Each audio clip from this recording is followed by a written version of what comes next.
Good morning everyone. তোমরা সবাই কেমন আছো? আশা করি তোমরা সবাই ভালোই আছো। তো আমার ভিডিওগুলো কেমন লাগছে তোমরা আমাকে বলবে, অ্যান্ড তোমরা আমার পাশে থেকো। তো সকাল সকাল উঠেছি। এটা আমার পাবলু, দেখো খুব সুন্দর করে বসে আছে।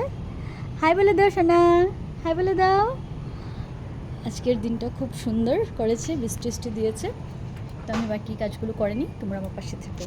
আমি রুটি দিয়ে ডিম কারি বানাবো। সেদ্ধ করে রেখেছি ডিম, মাঝখানটা একটু একটু আমি কেটে দিয়েছি, সঙ্গে টমেটো পেঁয়াজ। ডিমটা হালকা করে ভেজে নেব।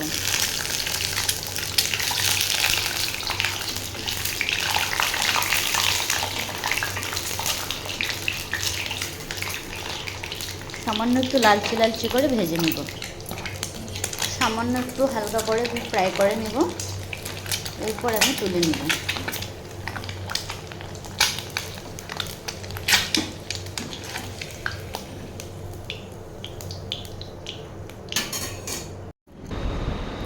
সব কিছু রেডি হয়ে গেছে ডিম কারির জন্য। লবঙ্গ, দারচিনি, এলাচ, আদা, রসুন, পেঁয়াজ, লঙ্কা, পেঁয়াজ কুচি, টমেটো, সব টক দই সব রেডি করে নিলাম। এখন আমি তেজপাতা ফোড়ন দিয়ে দিলাম। তেজপাতাটা দিয়ে একটু নেড়ে নেব। তার সাথে আমি দেবো এখন শুকনো লঙ্কা দুটো চিরা। এই পর্যায়ে স্টিমটা একটু লো করে রাখবো। শুকনো লঙ্কা দিয়ে একটু নেড়ে নেব। লবঙ্গ, দারচিনি দেবো, আদাটা দিয়ে দিলাম, লবঙ্গ দিলাম, এরপর এলাচ দেবো। খুব সুন্দর একটা স্মেল আসবে। কাঁচামরিচ দেবো, কাঁচামরিচটা একটু সাবধানে দিও, আমার ফট করে ফুটে গেল, দেখতেই পাচ্ছ। এরপর দিয়ে দেবো পেঁয়াজ কুচি। সব মশলাগুলো দিয়ে ভালোভাবে কষিয়ে নেব।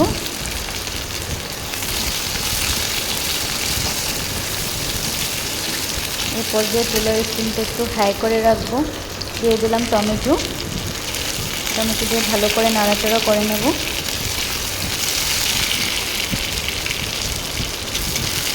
তোমরা চাইলে কাঁচাও পেস্ট করতে পারো, কিন্তু আমি এরকমভাবে ফ্রাই করে পেস্ট করি, যাতে করে সবজিটা খেতে খুব ভালো হয়, টেস্ট হয়।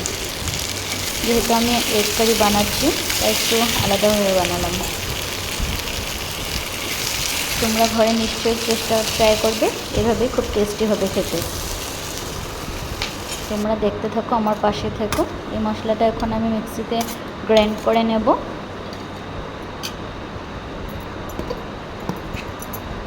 গ্রাইন্ড করা হয়ে গেল।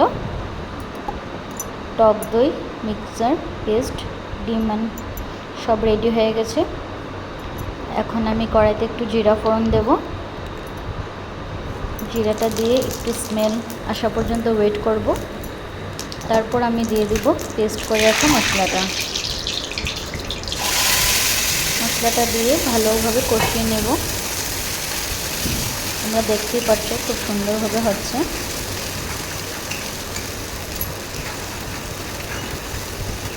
ভালো করে কষিয়ে নেব। এরপর এর মধ্যে দিয়ে দেবো একটু হলুদ গুঁড়ো। হলুদ গুঁড়ো দিয়ে আবার একটু নেড়ে নেব। তারপর দিয়ে দেবো লঙ্কা গুঁড়ি।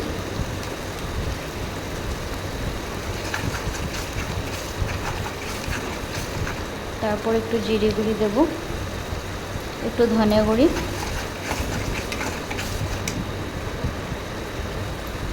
ভালো করে কষিয়ে নেব। এরপর আমি স্বাদ মতে যার যেমনভাবে খাও মতো নুন দিয়ে দেব। নুন দিয়ে ভালো করে মশলাটা কষিয়ে নেব। আমি একটু মাখো মাখো করবো, তাই বেশি জল দেব না। তাই মিক্সিতে থাকা এটা আমি জল একটু দিয়ে ধুয়ে জলটা দিয়ে দেবো। এতে করে মিক্সিতে থাকা মশলাটা, লেগে থাকা মশলাটা ওয়েস্ট হবে না। আমি বেশি জল দিলাম না, কারণ আমি রুটির সাথে সার্ভ করব, তাই আমি একটু মাখো মাখো বানাচ্ছি। তোমরা চাইলে আর একটু ঝোল করতে পারো। দিয়ে দিলাম টক দই।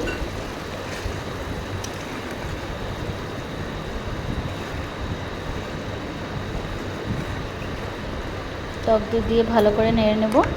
সামান্য একটু মিষ্টি দেব, এতে করে কালারটা দেখতে খুব সুন্দর হয়। রুটি বানাবো। রুটি আটাতে একটু আমি সামান্য একটু লবণ দেবো, লবণ দিলে রুটিটা খেতে ভালো হয়। আমরা লাল আটাই খাই, কারণ লাল আটা খেলে ভালো স্বাস্থ্যের জন্য। তো ডিমটা ভালো মতোই হয়ে গেছে।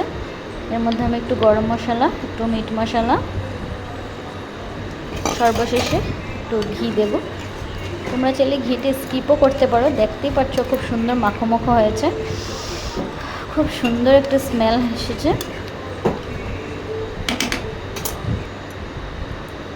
তোমরা চাইলে ঘিটা স্কিপ করতে পারো, আমি একটু দিই কারণ ঘিটা দিলে একটু অয়েলি ভাব থাকে আর খুব সুন্দর একটা স্মেল আসে। তো আমার রেডি।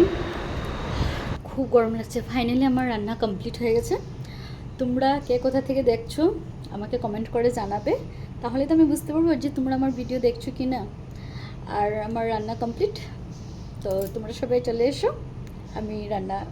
আমি রেডি করে দিচ্ছি ভাত।